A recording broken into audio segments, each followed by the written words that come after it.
Hi there, my name is John Green, and this is Crash Course World History. Today we're going to talk about Egypt. No, not that Egypt. Older, less fictional. Yes, that one. Ancient Egypt is probably the most influential of the River Valley civilizations. Like, you may not recognize any Assyrian kings or Assyrian language, but you probably do know King Tut, and you may recognize that the Eye of Horus is right now staring at me and judging me. I can feel your judgment.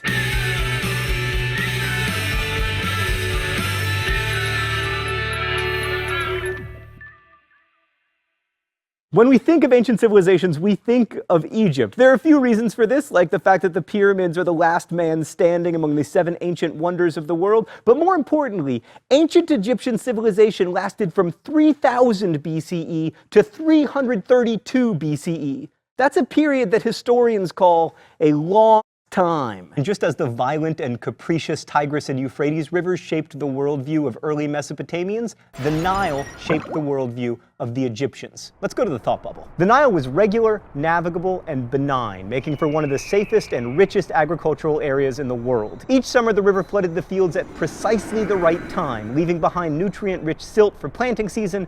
Planting was so easy that Egyptians just tossed seeds around the silty earth and then let their cattle or pigs walk on it to press the seeds into the ground, and then boom, grain and figs and wheat and pomegranates and melons and joy. Unlike most River Valley civilizations, Egyptian communities existed only along the Nile. In short, the awesomeness of the Nile meant Egyptians could create big food surpluses with relatively little work, allowing time and energy for some pretty impressive projects. Also, the Nile may help explain ancient Egypt's general optimism. While ancient Sumerian religion, for instance, saw the afterlife as this gloomy, dark place, Egyptians were often buried with things that were useful and pleasurable to them in life, because the afterlife was seen as a continuation of this life, which, at least if you lived along the Nile, wasn't half bad. Thanks, Thought Bubble. Historians have divided Egyptian history into 3 broad categories, each with their own numbered dynasties. But only hardcore Egyptologists know the dynasties, and we're not trying to become hardcore Egyptologists. The Old Kingdom lasted from 2649 to 2152, the Middle Kingdom from 2040 to 1640, and the New Kingdom, so-called because it is only 3,000 years old, lasted from 1550 to 1070 BCE. In between, you have a couple so-called intermediate periods. Okay, Old Kingdom. This was really the glory age of ancient Egypt, when you got all the stuff that would later make Indiana Jones possible, like the pyramids at Giza and the Sun King Ra and the idea of divine kingship. The king, or pharaoh, was either a god or very close to a god, which seems like a good gig, except that it meant he wasn't expected to act like a person, he was expected to act like a god, which in ancient Egypt means acting like the Nile.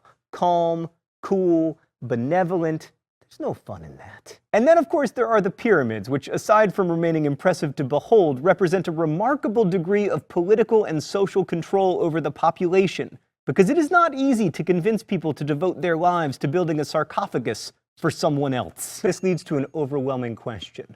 Why?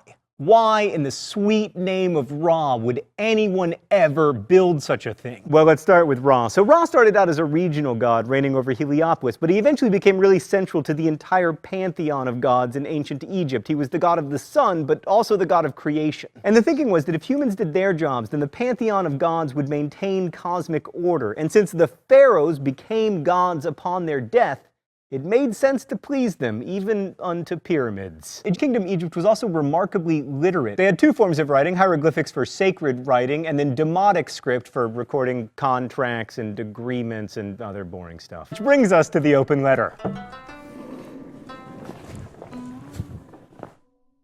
An open letter to King Tut. I know that as pharaohs' lives go, yours was pretty poor. First, you had to marry your sister, which hopefully you weren't that psyched about. Plus, you had a cleft palate and probably scoliosis. Plus, you died before reaching adulthood. But dude, you have had the best afterlife ever. Since your body was discovered in 1922, you've become probably the most famous ancient person. There have been lots of books about you. Scholars have devoted their lives to you. Dude, we're so obsessed with you that we use this fancy new technology to scan your body and establish that you probably died of an infected broken leg and/or malaria. Also, you've inspired such seminal works of art as the Discovery Kids series Teutonstein, which my son forces me to watch. Your relics have been to 6 continents.